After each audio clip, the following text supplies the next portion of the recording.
Clave. Ya estamos aquí ya en el estudio con Renato Garín, profesor de la Escuela de Gobierno de la Universidad de Chile. Temas internacionales. El 29 de marzo Inglaterra va a notificar oficialmente que abandona la Unión Europea que fue constituida hace 60 años. 60 años ya sé. Parece increíble el tiempo que ha transcurrido y ahora, bueno, hay montones de escenarios hipotéticos sobre lo que puede pasar, Renato, a partir de este movimiento de Inglaterra, y me encantaría que a ver si podemos examinar algunos de ellos. ¿Cuáles son las cosas obvias que van a pasar? Ok, se va a salir Inglaterra de la Unión Europea, nunca quiso tener el euro y por lo tanto mantuvo su propia moneda, pero además, ¿qué otros tipos de cosas van a pasar y que tú crees que se van a ver a partir de este movimiento de Inglaterra? Buenos días, Fernando. Bueno, la configuración del problema inglés, por decirlo de alguna manera, tiene una veta legal, que es el artículo 50 de la Convención del Tratado de la Unión Europea, que es el artículo que permite gatillar, por así decirlo, la salida de un país del pacto. Ha habido alguna polémica jurídica y política respecto a ese artículo, puesto que el gobierno inglés de Theresa May ha cuestionado la idea respecto de si es necesario pasar por el Parlamento para que el Poder Ejecutivo notifique a Europa respecto al artículo 50. La instancia judicial, que sería la Corte Suprema nuestra en Inglaterra, dijo que sí, que el Parlamento tiene que ser consultado, lo que le dio una demora, ¿verdad?, administrativo-política al asunto. Y enseguida el gobierno mismo de Theresa May, que es el gobierno que asumió, ¿verdad?, después de que se fue David Cameron, tiene un factotum en la Cancillería, que es el hombre que empujó el Brexit realmente, que es el intelectual detrás del Brexit, que es Boris Johnson. Boris Johnson, que es el exalcalde de Londres, un tipo muy inteligente, graduado en la Universidad de Oxford. Es el que se parece a Trump. Exactamente, y a Wilders. Tiene el sartén por el mango. Él se ha dedicado ya los últimos 3 meses, más o menos 4 meses, desde diciembre te diría, a viajar capital por capital de Europa, conversando con los cancilleres y con los líderes, tratando de aterrizar las condiciones para que Inglaterra salga del pacto. Salirse de un pacto de esta envergadura no es fácil. Tienen la ventaja de que tienen el tema de la moneda, de que la libra se sostuvo, ¿verdad?, frente al euro. Sin embargo, tienen la inflación subiendo muy fuerte en Londres. Tienen un mercado laboral que, si bien tiene muy baja desempleo, está en 4 o 5% en Inglaterra, en algunas ciudades incluso menor, se espera que la salida de algunas industrias y de algunas industrias financieras en particular genere un desempleo tendencial en Inglaterra al alza.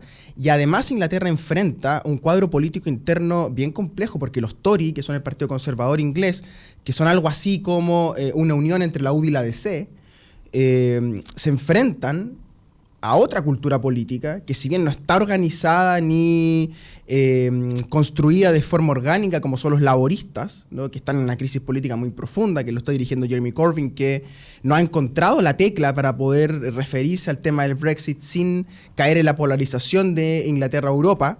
Y hay una tercera fuerza, que son los liberales de Nick Clegg, que han lamentablemente bajado mucho en su votación, bajado mucho en su capacidad política, por lo que Inglaterra está más bien polarizado entre los que quieren salirse y los que quieren quedarse. Y esta es una cuestión local, Fernando, porque si tú consultas, por ejemplo, en Escocia, en Edimburgo, más del 60% de la gente dice en las encuestas que no hay que salirse del pacto, y que si hay que salirse del pacto, Escocia debería pensar salirse del pacto primero con Inglaterra y devolverse al pacto con Europa antes que quedarse con Inglaterra fuera de Europa.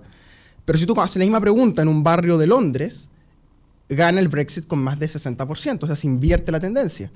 Pero el hecho práctico, Renato, es que a partir del 29 tiene que producirse un acto, claro, un efecto, un primer movimiento, para ponerlo en términos... El artículo 50. Exacto, un primer movimiento que genera una decisión en una dirección, que es la de salirse de la Unión Europea.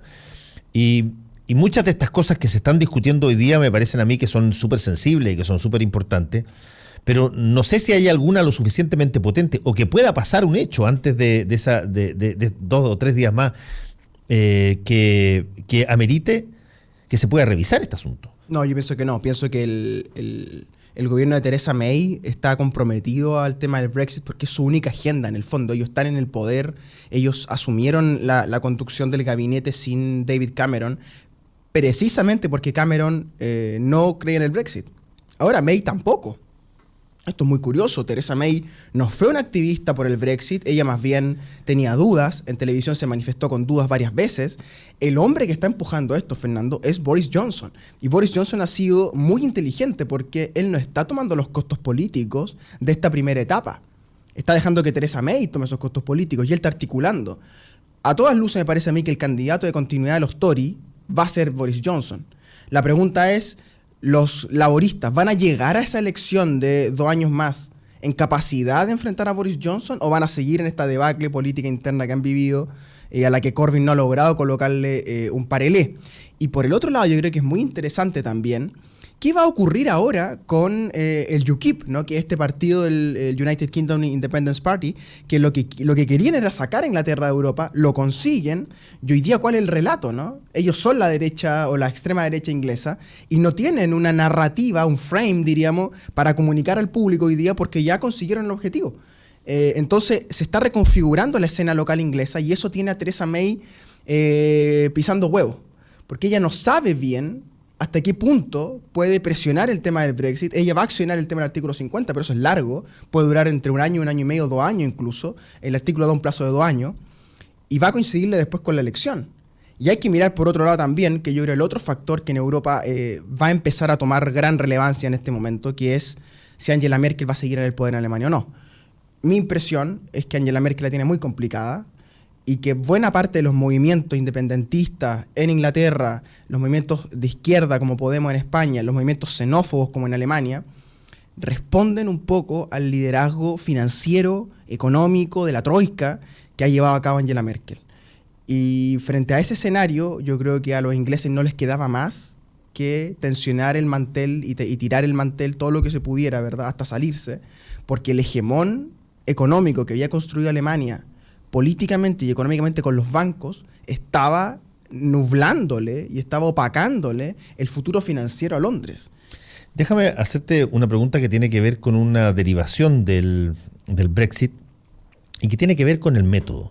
Porque si hay algo que se legitimó, si tú quieres, de alguna manera, y que debe tener a varios gobiernos bastante preocupados, es esto de preguntarle a la gente si quiere o no quiere permanecer en un determinado pacto, o si quiere o no quiere permanecer en un determinado acuerdo con una mayoría, que va desde, qué sé yo, los vascos y los catalanes, pasando por lo que tú decías de la líder, que me encanta, la líder escocesa, que dice, oye, si es que este es el método, y si este método es legítimo, y si esta cosa genera relaciones vinculantes, ¿por qué no lo ponemos también para la relación entre Escocia y Gran Bretaña? El método de la consulta, yo creo que se legitimó, y se legitimó y puede ser utilizado en muchas circunstancias en Europa.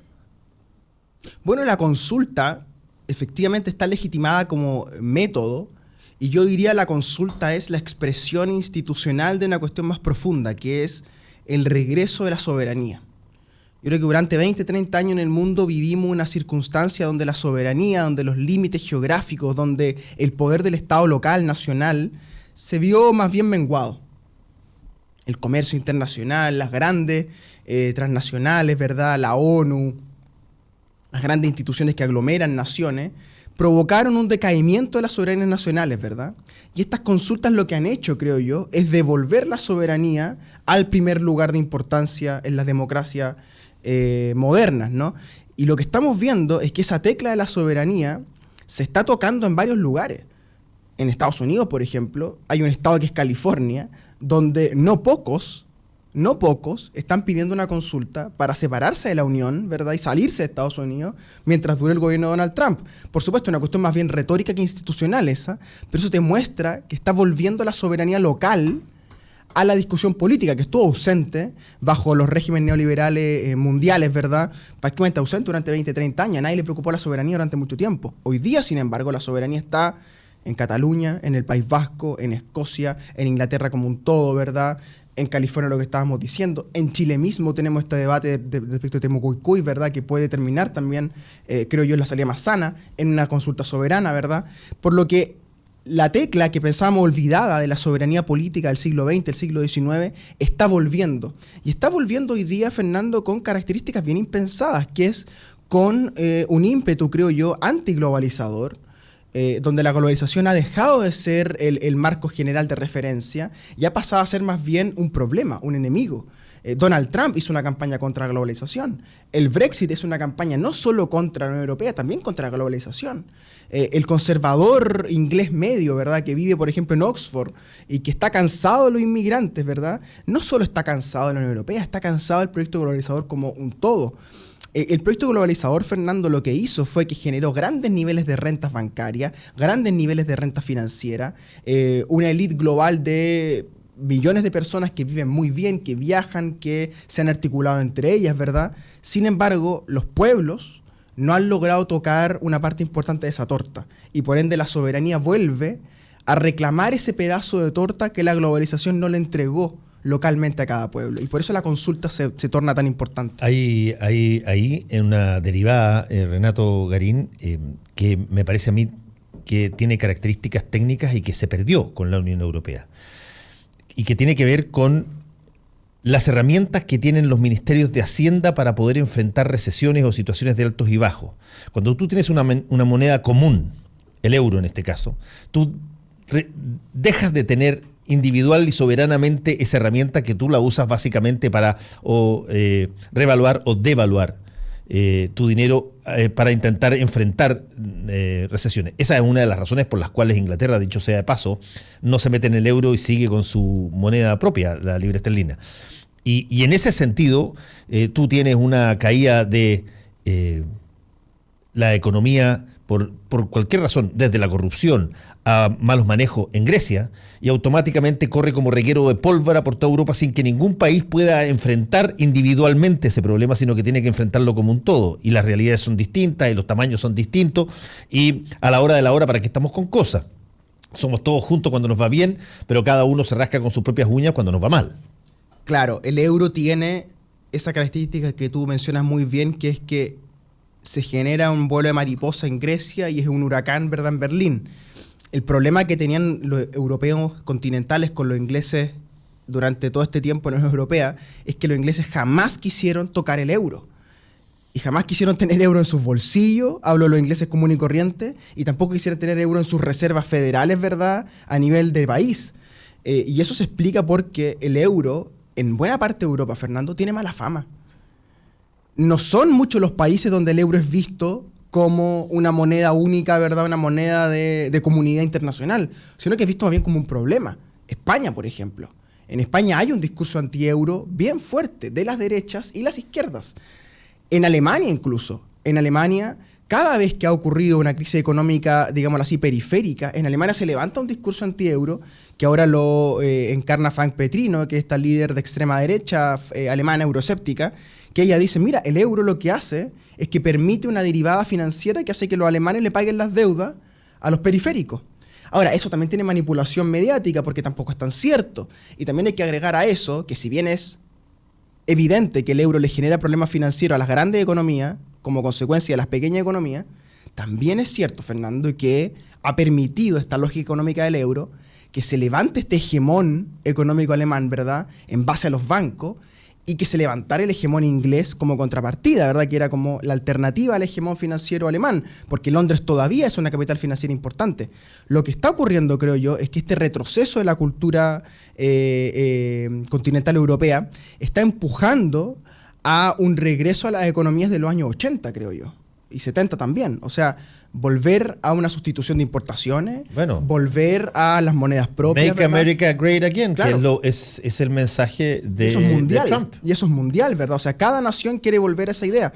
Y ojo que el discurso de Merkel, volvemos a ella siempre, porque es la más importante en todo este cuadro, siempre fue, ojo que los griegos están viviendo sobre sus posibilidades, ojo que los portugueses están viviendo sobre sus posibilidades, ojo que los españoles ganan muchas pensiones, y eso te genera un resentimiento popular. Hay una cosa, miremosla por el otro lado, el lado de la bondad de la Unión Europea.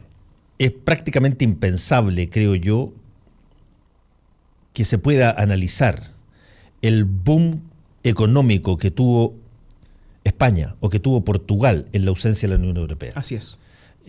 O sea, por mucho que ellos reclamen, han sido pero tremendamente beneficiados versus otros países que probablemente pagaron un costo mayor porque eran los más ricos y eventualmente perdieron parte de esa hegemonía. Pero España, Portugal, todo lo que significa el libre flujo a través de la industria turística, incluso en Grecia, que tiene otro tipo de problemas, tiene problemas de corrupción feroz, qué sé yo, una situación muy particular, pero son imposibles de considerar los ingresos per cápita que han generado, la productividad que han generado en la ausencia de la Unión Europea. Así es, efectivamente. La Unión Europea tiene características luminosas para estas naciones periféricas que les permite un desarrollo inmobiliario, por ejemplo, notable. España tuvo una multiplicación inmobiliaria, lo que llaman los pelotazos urbanísticos, ¿verdad? Prácticamente duplicaron la capacidad hotelera, de construcción, ¿verdad?, de carretera. Y por el otro lado hay que decir también que el fracaso de las sociales democracias en cada uno de estos países, el PSOE en España, el PASOK en Grecia, ¿verdad?, lo que ha ocurrido con Holanda en Francia, lo que ha hecho es debilitar ese eje político que en Europa generó tanto bienestar, ¿no?, que eran las sociales democracias con vocación de centroizquierda que aseguraban derechos sociales por fuera del mercado. Y eso se acabó en Europa, o está en franca decadencia y en discusión profunda en varios países. Mariano Rajoy, por ejemplo, en sus recortes económicos de la crisis, lo que hizo fue recortar derechos sociales puros y duros, digamos, vivienda, salud y educación. Y eso ha pasado en Grecia, ha pasado en Portugal, ha pasado en más países. Y de eso se culpa a Alemania. Porque cuando tú empiezas a hacer la cadena de dónde viene el capital financiero que permitió la expansión económica de uno de los países, tú terminas en los bancos alemanes y en particular en este banco gigantesco que es prácticamente el Deutsche Bank, que es hoy día uno de los bancos más grandes del mundo. Te escuchaba ayer con Luis Messina, que Luis Messina decía muy bien un dato, ¿no?, que se comenta en la editorial europea cada vez con más intensidad respecto a los problemas de pago que tendría el Deutsche Bank, y que si cayera en un default económico el Deutsche Bank, sería algo así como 5 veces la crisis de Lehman Brothers, no solo por los flujos del propio banco, sino por la cantidad de fondos soberanos y de inversiones de países europeos que están involucrados. En ese caso sí que estaríamos ante esta lógica, una vez más, de too big to fail, de que son demasiado grandes, es demasiado grande el banco como para dejarlo caer, y por lo tanto, en caso que pasara algo con el Deutsche Bank. Ayer vi también una información que me la mandó un tuitero, no me acuerdo su nombre, perdona, pero me pareció muy interesante, de cuál es la situación de JP Morgan en Estados Unidos, que también ha empezado un declive que eventualmente lo vuelve a poner en una situación extraordinariamente grande. Y la manera histórica que hemos tenido en el sistema de libre mercado de enfrentar estas situaciones cuando los bancos caen, y los bancos son muy importantes, es agarrar los dineros de los contribuyentes e ir a salvarlos y ponérselas a los bancos para no dejarlos quebrar. Bueno, y los ingleses, viendo este escenario financiero en Europa, dijeron, con los líderes económicos, dijeron, creo yo con toda astucia, si estos se caen, van a cruzar el Canal de la Mancha, sin duda, a pedirnos la libra esterlina a nosotros, porque va a ser la moneda probablemente más fuerte del mundo. En ese momento se ocurre lo que puede ocurrir con el Deutsche Bank. Y una cuestión cultural muy importante. Al inglés medio no le gusta endeudarse. El inglés medio no le gusta vivir con deuda en el banco. A diferencia del latino, por ejemplo, ¿no? El español, el griego, el italiano, ¿verdad?, que las familias pueden vivir endeudadas y no les causa trauma eso. Claro, no les arruina su existencia. El inglés, en cambio, necesita una seguridad financiera a la que nosotros como latinos no estamos acostumbrados. Y te diría una raya para la suma ahí.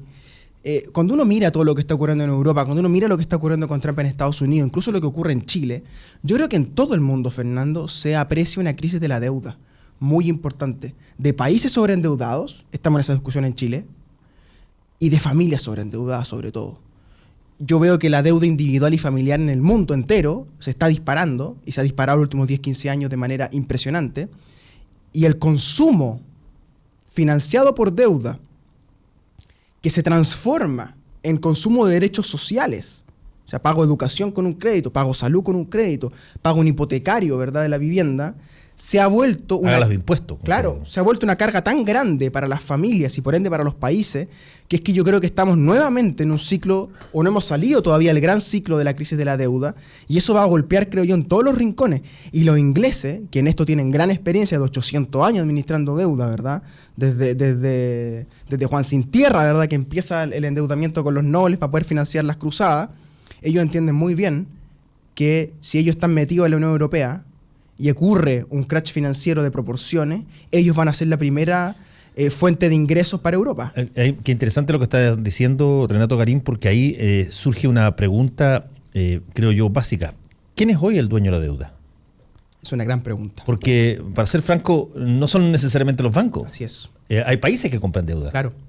¿Cuánta deuda de Occidente, no sé, tiene China en su poder?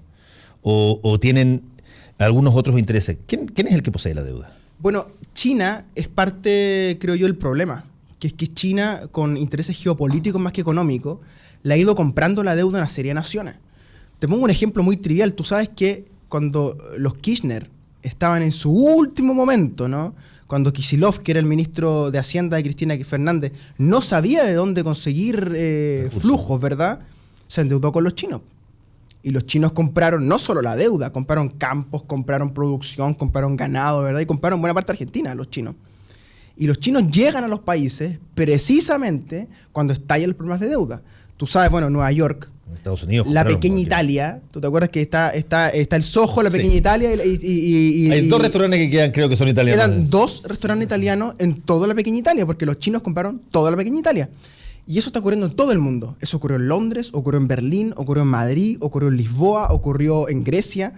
Mi impresión es que si el mundo occidental sigue en esta debacle financiera empujada por los bancos y algunos líderes políticos, son los chinos los grandes ganadores.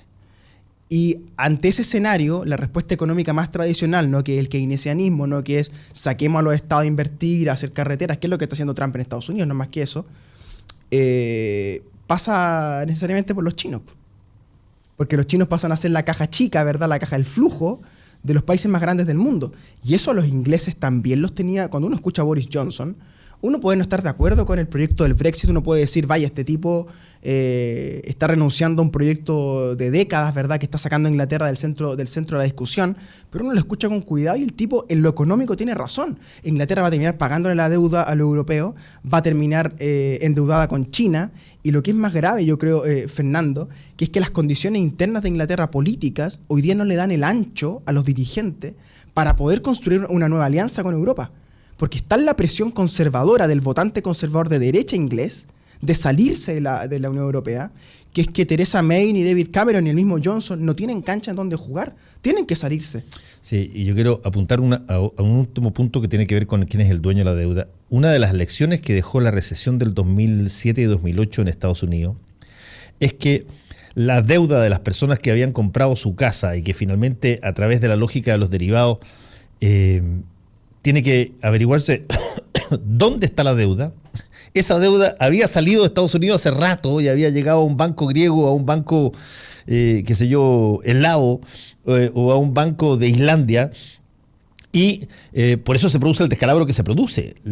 Si bien los norteamericanos son los endeudados, su deuda ya no pertenece a ellos, sino que fue refinanciada con créditos a través de una serie de derivaciones financieras que en ese entonces estaban totalmente desreguladas. Hoy día probablemente esas cosas cuestan más hacerlas, pero igual la sobredeuda que tienen muchos de estos países no significa de que haya gente de esos países que la deuda esté residiendo en territorio, en este caso particular de lo que tú estás hablando, de Europa. Es muy importante eso y te hago el paralelo con Chile. Me inquieta a mí muchísimo cuando veo esta proliferación de pequeños bancos al alero del retail en Chile, que es una cosa bien rara en el mundo. O sea, cuando uno mira en el mundo cuántos bancos dependen de empresas de retail, son bastante pocos. Y en Chile es una tendencia de que cada tienda de retail tiene su banco. Y esas tiendas de retail se han expandido por Sudamérica. Y uno se pregunta, bueno, ¿y esas tiendas de retail que toman deuda individual en Brasil, deuda en Lima, deuda en Santiago? Deuda local, dices tú. ¿Dónde está esa deuda realmente? Yo me pregunto, o sea, la deuda del retail chileno que está en Brasil, por ejemplo, ¿dónde está la deuda realmente? Si cae la deuda en Chile y tenemos un problema de default financiero a nivel local chileno, ¿dónde termina ese dominó? Y si a pasar en Brasil, por ejemplo, ¿cuánto afecta a la capacidad crediticia de la empresa chilena en Brasil? Yo tengo la impresión que vivimos un regreso de la soberanía como clave política, básicamente en contra del capital financiero transnacional. Esa es la clave, creo yo. Y el capital financiero transnacional tiene todas las condiciones posibles para imponerse en ese debate. La única condición que no tiene es que no controla hoy día la tecla central, que es la tecla de Donald Trump en Estados Unidos. Y Donald Trump lo que le está diciendo, palabras más, palabras menos, es: mire, se acabó esa época donde usted puede ir a invertir a México y traerse las ganancias e invertir los intereses en Nueva York. O usted invierte en Estados Unidos toda su platita, o mejor no invierta nada. Y en ese escenario de proteccionismo económico radical de Trump, ¿verdad? Porque es bien radical el proteccionismo de Trump, cambia el escenario.